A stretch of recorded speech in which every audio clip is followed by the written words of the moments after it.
Hello friends, स्वागत है आप लोगों का और एक नया वीडियो में। तो आज का हम लोग का वीडियो का मेन टॉपिक है एनुअल जनरल मीटिंग, जो कि section 96 of the companies act के तहत एनुअल जनरल मीटिंग को देखा जाता है। तो चलिए हम लोग वीडियो स्टार्ट करते हैं। तो सबसे पहले हम लोग बात कर लेते हैं कि एनुअल जनरल मीटिंग होता क्या है। एनुअल जनरल मीटिंग एक तरह का मीटिंग होता है जिसमें कंपनी के कुछ इम्पोर्टेंट मैटर्स को लेके डिस्कस किया जाता है। बेसिकली एनुअल जनरल मीटिंग हर कंपनी को करना पड़ता है। मतलब यहाँ पे every company whether it is a public और प्राइवेट, लेकिन यहाँ पे लिखा गया है एक्सेप्ट 1% कंपनी, मतलब 1% कंपनी को छोड़कर जितने भी कंपनीज हैं उन सभी को एक एनुअल जनरल मीटिंग करना पड़ता है हर साल में एक बार। एंड यहाँ पे देखो, maximum gap between two AGMs, the gap between two consecutive annual general meetings shell not be more than 15 months. मतलब कि दो एनुअल जनरल मीटिंग के बीच में 15 मंथ्स के से ज़्यादा गैप नहीं होना चाहिए। नोटिफिकेशन। तो अब हम लोग देखेंगे type of annual general meeting. Annual general meeting basically दो तरह के होता है। फर्स्ट तो है first annual general meeting and second है कि subsequent annual general meeting. First annual general meeting वो होता है जब कोई कंपनी पहली बार इनकॉर्पोरेट होता है, तब उसका स्टैट्यूटरी रिक्वायरमेंट ये है कि उसको एक annual general meeting with in 9 months from closing it's first financial year, उसके अंदर अंदर इसको एक एनुअल जनरल मीटिंग करना पड़ता है। मतलब वो जिस साल इनकॉर्पोरेट हुआ है उसका फाइनेंशियल ईयर जब एंड होगा, वो फाइनेंशियल ईयर जब एंड होगा उसके बाद से लेकर 9 मंथ्स के अंदर अंदर उसको एक एनुअल जनरल मीटिंग कंप्लीट करना पड़ता है। ये स्टैट्यूटरी रिक्वायरमेंट है।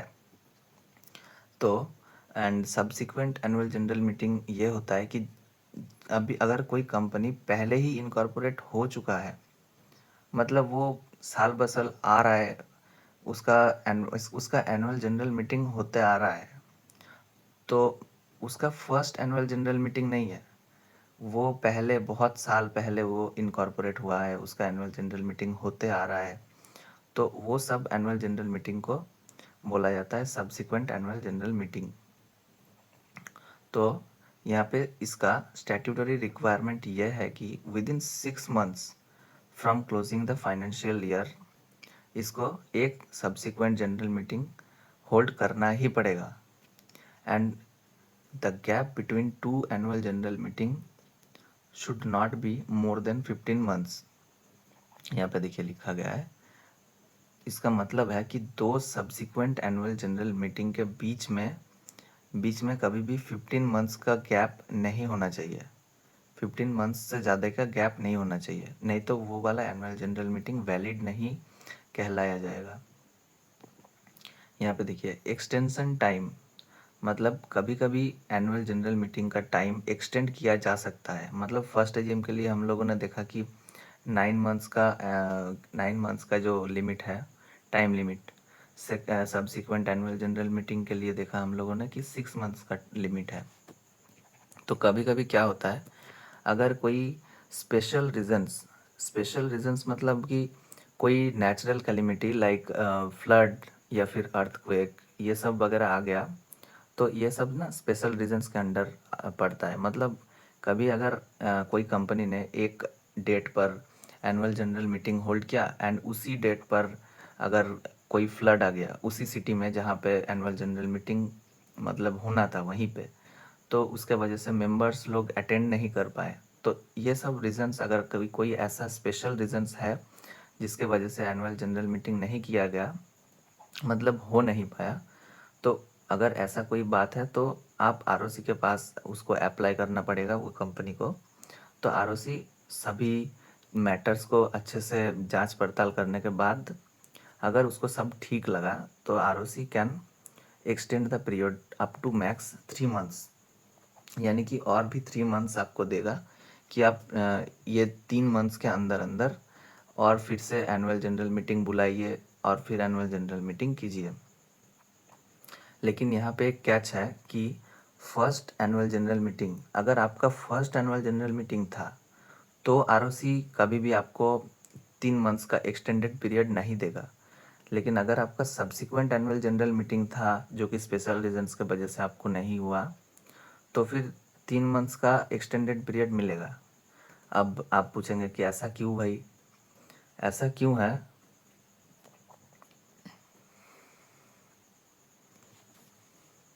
मंथ्स आपको पहले ही मिल रहा है, मतलब 3 मंथ्स आपको ज़्यादा मिल रहा है। सब्सिक्वेंट एजीएम में आपको 3 मंथ्स कम मिल रहे हैं। तो सब्सिक्वेंट एजीएम वालों के पास एक मौका है बोलने का, ये कि हम लोग को तो 3 मंथ्स कम मिल रहा है, तो आप 3 मंथ्स एटलीस्ट एक्सटेंड कीजिए कि हम लोग अब अगर हम लोग का फेलियर हुआ है, हम लोग स्पेशल रीजंस के वजह से नहीं कर पाए, तो इसीलिए सब्सिक्वेंट वाले में तो 6 मंथ्स 3 मंथ्स आपका एक्सटेंशन मिलेगा। लेकिन फर्स्ट एजीएम वालों के इन केस में आपको 9 मंथ्स पहले ही मिल गया, मतलब 3 मंथ्स आपको एक्स्ट्रा ऐसे ही मिल रहा है। तो इसमें आपको एक्सटेंशन नहीं देगा आरओसी, आरओसी रिजेक्ट कर देगा आप लोगों का रिक्वेस्ट। तो यहाँ पे देखिए, no AGM in case of incorporation, incorporation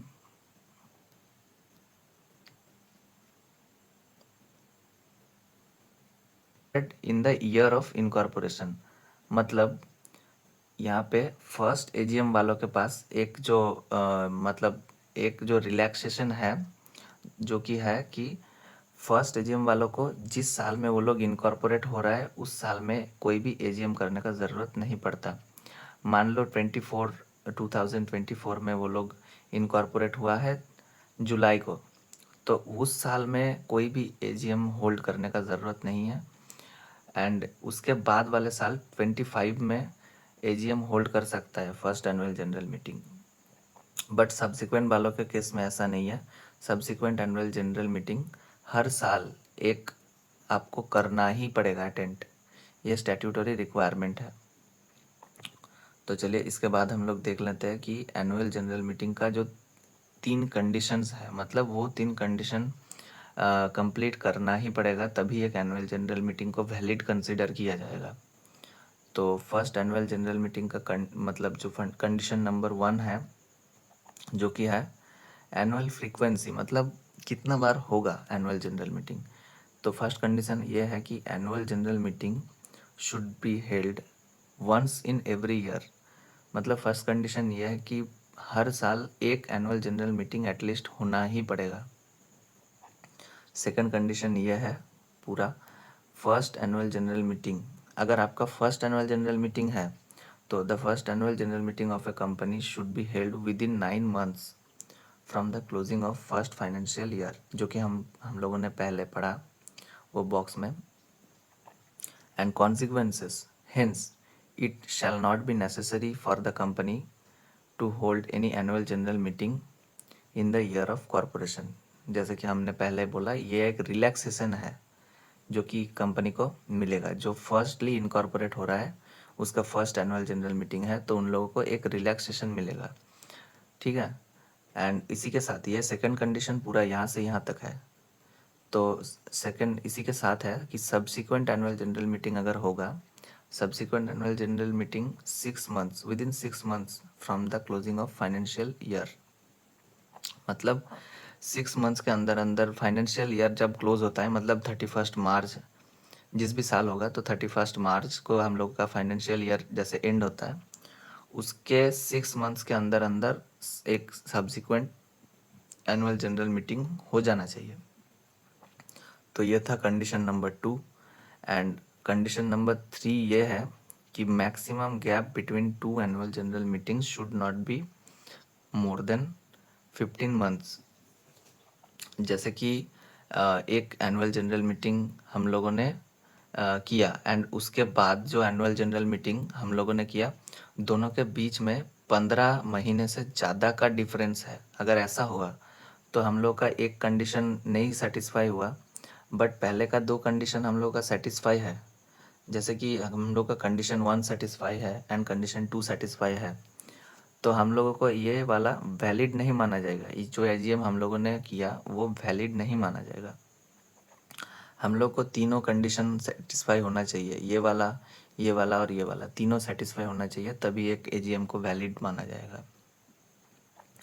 उसके बाद हम लोग देख लेते हैं कि एक्सटेंशन पीरियड, इसके बारे में तो हम लोगों ने पहले बोला कि एक्सटेंशन पीरियड, अगर आपका फर्स्ट एजीएम था तो तभी आपको एक्सटेंशन मिलेगा, नहीं तो अगर सब्सिक्वेंट सॉरी, हम लोगों ने उल्टा बोल दिया अगर फर्स्ट एजीएम था आप लोगों का तो उसमें आपको एक्सटेंशन पीरियड नहीं मिलता, क्योंकि 9 मंथ्स आपको पहले ही मिल गया, मतलब 3 महीना आपको एक्स्ट्रा मिला, तो उसमें क्या एक्सटेंशन मिलेगा। अगर आपका सब्सिक्वेंट एनुअल जनरल मीटिंग था एंड कोई स्पेशल रीजंस के वजह से आप लोगों ने नहीं कर पाए, लाइक एन नेचुरल कैलेमिटी कुछ भी हो, तो फिर आपको एक्सटेंशन मिलेगा 3 मंथ्स का। आपको आरओसी के पास अप्लाई करना पड़ेगा। यहाँ पे देखिए, in case it is not possible for a company to hold an annual general meeting within a prescribed time, registrar of companies ROC may for any special reason extend the time within which annual general meeting shall be held। तो maximum extended period, such extension can be for a period not exceeding 3 months, 3 months के लिए exceed कर सकता है। And यहाँ पे देखिए strict prohibition, कुछ चीज़ों के बारे में स्ट्रिक्टली मना कर रहा है। No such extension of time can be granted by the registrar for holding of first annual general meeting. जैसा कि मैंने बोला कि अगर आपका फर्स्ट एनुअल जनरल मीटिंग है तो आपको एक्सटेंशन पीरियड नहीं मिलेगा। यह है एक शॉर्टकट याद रखने के लिए। Remember, first annual general meeting 9 months, no extension allowed, and subsequent annual general meeting अगर है उसका 6 मंथ्स, 6 मंथ्स के अंदर आपका हो जाना चाहिए। फाइनेंशियल ईयर अब जब आपका क्लोज होगा उसके 6 मंथ्स के अंदर अंदर, and up to 3 months extension मिलेगा अगर आपका कोई स्पेशल रीजंस के वजह से आपने नहीं कर पाए ऐसा annual general meeting. And maximum gap between 2 annual general meeting should B 15 months. ये तीनों कंडीशन आपको हमेशा याद रखना चाहिए एनुअल जनरल मीटिंग के बारे में, जब आपको उसका मतलब वैलिडिटी चेक करना है तो, ठीक है। एंड यहाँ पे 2 इलस्ट्रेशन मैं लेके आया हूँ प्रैक्टिस पर्पस के लिए, जिससे आपका कॉन्सेप्ट और भी मजबूत हो जाएगा। लाइक आपने जो टॉपिक पढ़ा उसका एप्लीकेबिलिटी आपको यहाँ पे चेक हो जाएगा। तो देखिए illustration number 13, subsequent annual general meeting. इसे छोड़िए, क्वेश्चन में देखिए क्या लिखा है। Abez grocers private limited closed it financial year 31 March 2024। When should it hold its annual general meeting for the financial year 2023 and 24। देखिए फर्स्ट आपको ध्यान देना पड़ेगा यहाँ पे, फर्स्ट आपको ध्यान देना पड़ेगा कि यहाँ पे देखिए closed it's financial year on 31 March, ठीक है। Closed it financial statement, close it's financial year, इसका मतलब कि ये कंपनी पहले से ही इनकॉर्पोरेटेड था, मतलब तभी आपको समझ जाना चाहिए कि इसका सब्सिक्वेंट एनुअल जनरल मीटिंग है, फर्स्ट एनुअल जनरल मीटिंग नहीं है, तो उस हिसाब से आपको सोचना पड़ेगा। चलिए अब आगे देखते हैं। तो आपने यहाँ पे देख लिया, आपने आइडेंटिफाई कर लिया कि ये सब्सिक्वेंट एनुअल जनरल मीटिंग है। इसमें सब्सिक्वेंट एनुअल जनरल मीटिंग में हम लोगों ने देखा कि 6 मंथ्स का वैलिडिटी है जब हम लोग का फाइनेंशियल ईयर क्लोज होता है। तो यहाँ पे देखिए according to section 96(1) of the companies act 2013, Abes Grocers private Limited should hold its annual general meeting for the financial year 2023 and 24 by 30th September 2024। अब आप सोचोगे कि ये हमने कैसे निकाला, तो अब अगर आप काउंट करेंगे कि 31 March 2024 से 6 मंथ्स कितना होता है, तो आपको मिलेगा 30th September 2024, जो कि यहाँ पे लिखा है। तो इस तारीख के अंदर अंदर आपको इस तारीख के अंदर अंदर आपको एक subsequent annual general meeting hold करना ही पड़ेगा। तो ये है हम लोग का आंसर फर्स्ट क्वेश्चन का, जो कि है इलस्ट्रेशन 13। इसके बाद देखिए इलस्ट्रेशन 14, देखिए question, Abrus mechanics limited was incorporated on 12th July 2024. When should the company hold its first annual general meeting? तो आपको यहाँ पे देखना पड़ेगा कि अब्रूस मैकेनिक्स लिमिटेड, यहाँ पे आप फोकस करिए। इनकॉर्पोरेटेड,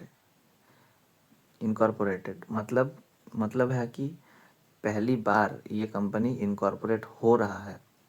इसका मतलब इसका जो भी एजीएम होगा वो फर्स्ट एजीएम होगा। आपको यहाँ से पहले ही इसको आइडेंटिफाई करना पड़ेगा कि कंपनी पहले से इनकॉर्पोरेटेड था कि इनकॉर्पोरेट हो रहा है। तो यहाँ पे हम लोग को पता चल गया कि ये कंपनी इनकॉर्पोरेट हो रहा है। तो चलिए इसका जो बाद का प्रोसेस है, मतलब इसका लास्ट एजीएम का डेट निकालते हैं कि कब तक के अंदर इसको एजीएम अटेंड करना पड़ेगा। In the above case of financial year of Abrus Mechanics Limited, it will close on 31st March 2025। इस डेट में इसका फाइनेंशियल ईयर एंड हो रहा है। तो यहाँ से हम लोग 9 मंथ्स कैलकुलेट करेंगे, क्योंकि हम लोग का फर्स्ट एजीएम का डेट था 9 मंथ्स। तो 9 मंथ्स के अंदर अंदर इसका फर्स्ट एजीएम कंप्लीट हो जाना चाहिए। तो यहाँ से 9 मंथ्स हम लोग कैलकुलेट करेंगे 31st मार्च से। According to section 96(1), the companies must hold its first AGM by 31st December 25। यहाँ से अगर आप लोग 9 मंथ्स कैलकुलेट करेंगे तो 31st दिसंबर 2025 आएगा, जिसके अंदर अंदर जो फर्स्ट एजीएम है वो कंप्लीट हो जाना चाहिए। If Abrus Mechanics Limited holds its first annual general meeting in this manner, it shall not be necessary for the company to hold any AGM in the year of its incorporation 2024। तो ये था 2 illustration. तो ये 2 illustration करने के बाद आपको थोड़ा सा कॉन्फिडेंस आया होगा इस टॉपिक में। तो चलिए नेक्स्ट हम लोग आ जाते हैं इसके टाइम, डेट एंड प्लेस के बारे में। तो चलिए यहाँ पे देखिए, हमेशा एक एजीएम बिजनेस आवर्स में कंडक्ट किया जाना चाहिए। बिजनेस आवर्स मतलब बिटवीन 9 AM to 6 PM। देखिए, every annual general meeting shall be called during business hours. ये इसको बिजनेस आवर्स बोला जाता है, ये टाइमिंग को। ये जो टाइमिंग है 9 AM to 6 PM। Permissible days, इसका मतलब कि कौन कौन से डेट पर आप एक एनुअल जनरल मीटिंग को बुला सकते हैं। देखिए, लॉ का कोई रेस्ट्रिक्शन नहीं है, आप जिस भी दिन आपका मन करे आप बुला सकते हैं एक एनुअल जनरल मीटिंग। लेकिन आपको यह ध्यान में रखना पड़ेगा कि it should not be a national holiday. ये कोई नेशनल हॉलीडे के दिन आप एनुअल जनरल मीटिंग नहीं रख सकते, क्योंकि वो एक नेशनल हॉलीडे है। नेशनल हॉलीडे आपको याद रखना पड़ेगा कि नेशनल हॉलीडे हम लोग के इंडिया में 3 है। एक है इंडिपेंडेंस डे जो कि है 15 अगस्त, सेकंड है गांधी जयंती जो कि है 2 अक्टूबर, एंड एक है रिपब्लिक डे जो कि है 26 जनवरी। एंड उसके बाद हम लोग लोकेशन पर आ जाते हैं कि कहाँ पे आपको एनुअल जनरल मीटिंग होल्ड करना होता है। एक तो आप एनुअल जनरल मीटिंग होल्ड कर सकते हैं एक रजिस्टर्ड ऑफिस, जहाँ पे कंपनी का रजिस्टर्ड ऑफिस है वहाँ पे, और आप city town village in which registered office of the company is situated. Like जिस भी सिटी टाउन और विलेज में आप, मतलब जहाँ पे उसका रजिस्टर्ड ऑफिस जिस सिटी टाउन और विलेज में है, आप वहाँ पे आप वहाँ पे होल्ड कर सकते हैं एक एजीएम। नेक्स्ट हम लोग देख लेते हैं कि अनलिस्टेड कंपनी में क्या बोला गया है। यहाँ पे अनलिस्टेड कंपनी का एक एक्सेप्शन बोला गया है कि provided that the annual general meeting of an unlisted company may be held at any place in India if consent is given in written or by electronic mode by all the members in advance। देखिए, ये था ये जो था एक rule था section 96 सब section 2। तो सेक्शन 96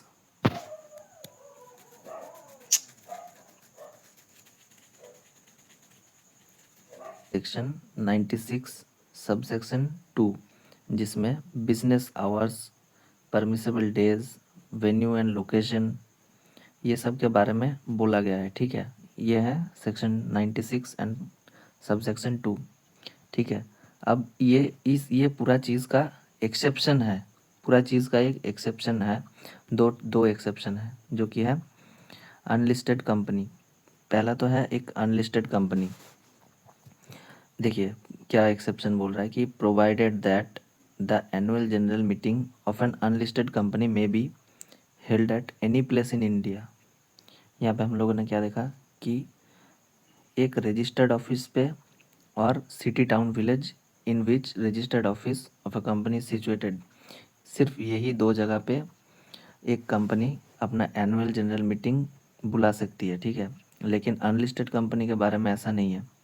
अनलिस्टेड कंपनी के बारे में ऐसा बोला गया कि यहाँ पे देखिए any place in India, India के कहीं पे भी एक अनलिस्टेड कंपनी अपना एनुअल जनरल मीटिंग बुला सकती है, मगर इफ़ इसका consent is given in written और by electronic mode by all the members in advance.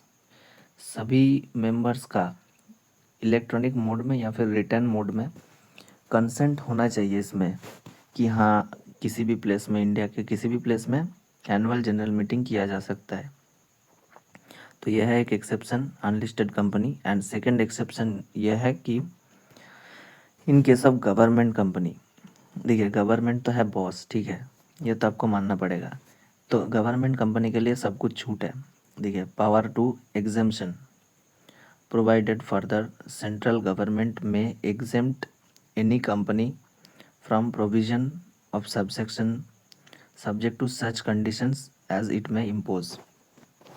यहाँ पे बोला गया कि अगर सेंट्रल गवर्नमेंट चाहे तो किसी भी कंपनी को ये जो 96 सेक्शन 96 सब सेक्शन 2 के दायरे से बाहर निकाल सकती है, मतलब उसको एग्जेम्प्ट कर सकता है। वो कंपनी को फॉलो नहीं करना पड़ेगा सेक्शन 96 सब सेक्शन 2। तो यहाँ पर देखिए सेंट्रल गवर्नमेंट के पास पावर है तो वो किसी भी कंपनी को वो पावर दे सकता है कि वो सेक्शन 96 सब सेक्शन 2 को ओवरराइड कर सकता है। एक्सप्लेनेशन नेशनल हॉलीडे, देखिए नेशनल हॉलीडे यहाँ पे 26 जनवरी, 15 अगस्त एंड 2 अक्टूबर, ये 3 डेट नेशनल हॉलीडे में काउंट होता है। स्पेशल स्टैट्यूटरी एग्जेम्पशन,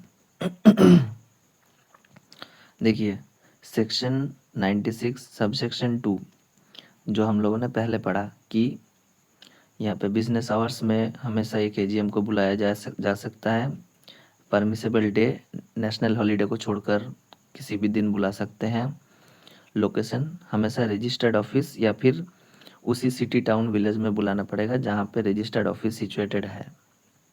देखिए यहाँ पे इस चीज़ का 2 एक्सेप्शन है। फर्स्ट एक्सेप्शन है कि सेक्शन 8 कंपनी, सेक्शन 8 कंपनी क्या होता है, जो सब कंपनी चैरिटी करने के लिए बना होता है, मतलब जिसका प्रॉफिट का कोई इंटेंशन नहीं होता है, वो जस्ट सोशल वेलफेयर के लिए काम करता है, वो सब कंपनी को सेक्शन 8 कंपनी बोला जाता है। तो यहाँ पे सेक्शन 8 कंपनी को एग्जाम्पशन मिला है वो सब सेक्शन 2 सेक्शन 96 के दायरे से। यहाँ पे देखिए in case of section 8 company sub section 2 section 96 after the proviso and before the explanation following proviso shall be inserted. देखिए यहाँ पे ये मेन पार्ट है, ये वाला मेन पार्ट है। Provided further the time date place of each annual general meeting are decided before by the hand of board of directors having regard to the directions if any in this regard by the company in its general meeting। मतलब एक director board of directors इसका time, date and place decide कर सकते हैं, ठीक है। ऊपर हम लोगों ने पढ़ा कि ये प्री डिसाइडेड होता है, बिजनेस आवर्स में होना चाहिए, परमिसेबल डेज तो हम लोगों ने नेशनल हॉलीडे को छोड़कर ये सब पढ़ा। लेकिन यहाँ पे एक्सेप्शन ये है कि सेक्शन 8 कंपनी के लिए ये सब छूट है कि इसका बोर्ड ऑफ डायरेक्टर्स डिसाइड कर सकता है इसका टाइम, प्लेस एंड बाकी डेट ये सब। लेकिन इसके लिए भी कुछ कंडीशन इसको पूरा करना पड़ता है, तभी ये फैसिलिटी मिलेगा। Applicable condition, the above mentioned exception shall be applicable to section 8 company which has not committed any default in filing its financial statements under section 137 or annual return under section 92 with the registrar। मतलब एक section 8 company को वो ये जो section 96 सब section 2 से exemption तभी मिलेगा अगर उसने ये एप्लीकेबल कंडीशन को फॉलो किया। मतलब वो अपना टाइम टू टाइम पे उसका फाइनेंशियल स्टेटमेंट, एनुअल रिटर्न ये सभी भरता है टाइम पे, एकदम कभी भी डिफ़ॉल्ट नहीं किया इन सभी चीज़ों में, तभी इसको एग्जम्पशन मिलेगा। एंड दूसरा एग्जम्पशन सेक्शन 96 ऑफ सब सेक्शन 2, इसका दूसरा एग्जम्पशन है गवर्नमेंट कंपनी। तो गवर्नमेंट कंपनी के केस में every annual general meeting shall be held called during business hours, that is between 9 a.m. and 6 p.m.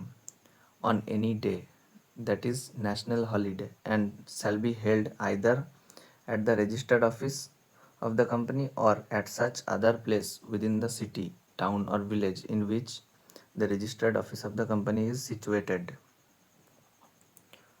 But यहाँ पे देखो, ये सब इतना दूर तक तो सब कुछ नॉर्मल था, बट यहाँ पे देखो लिखा है कि और such other place as the central government may approve in this behalf. मतलब आप रजिस्टर्ड ऑफिस में भी आप एक एजीएम को बुला सकते हैं, ठीक है, सिटी, टाउन, विलेज जहाँ पे आपका रजिस्टर्ड ऑफिस है, ठीक है। इतना देर तक तो सब नॉर्मल था, उसके बाद गवर्नमेंट का पावर गवर्नमेंट ने दिखाया, जो किया यहाँ पे देखिए, और such other place as the central government may approve in this behalf. अगर सेंट्रल गवर्नमेंट को कोई भी जगह लगा कि यहाँ पे इसको अप्रूव किया जा सकता है कि यहाँ पे एक एनुअल जनरल मीटिंग होल्ड किया जा सकता है, ठीक है, तो उसका उसका उसने गवर्नमेंट कंपनी को उसका अप्रूवल दे दिया कि उस वहाँ पे वो एक एनुअल जनरल मीटिंग बुला सकता है, वो पूरा कर सकता है। बट इसके लिए भी उसको एक कंडीशन पूरा करना पड़ता है, जो कि the above mentioned exception, modification और adaptation shall be applicable for a government company which has not committed a default in filing its financial statement or annual return with the registrar। Same condition जो ऊपर था, यहाँ पे जो था same condition यहाँ पे भी है। उसने उसको वो गवर्नमेंट कंपनी को टाइम टू टाइम पे अपना एनुअल रिटर्न और फाइनेंशियल स्टेटमेंट्स आरओसी के पास जमा करना पड़ता है। अगर ये सब ठीक है तभी उसको एग्जम्पशन मिलेगा सेक्शन 96 सब सेक्शन 2 से। तो यही सब था एनुअल जनरल मीटिंग के बारे में कॉन्सेप्ट्स। तो आशा करता हूँ आप सभी को अच्छा लगा होगा मेरा एक्सप्लेनेशन। एंड अब अगर आप लोग फ्यूचर में भी इस टाइप का इंफॉर्मेटिव वीडियो देखना चाहते हैं तो आप चैनल को सब्सक्राइब कीजिए। एंड अगर आपको ये वीडियो अच्छा लगा तो ज़रूर लाइक कीजिए, ठीक है, और शेयर भी कर देना क्योंकि सभी फ्री है। तो चलिए आज के लिए बस इतना ही, मिलते हैं किसी अगले वीडियो में किसी अगले टॉपिक के साथ। बाय।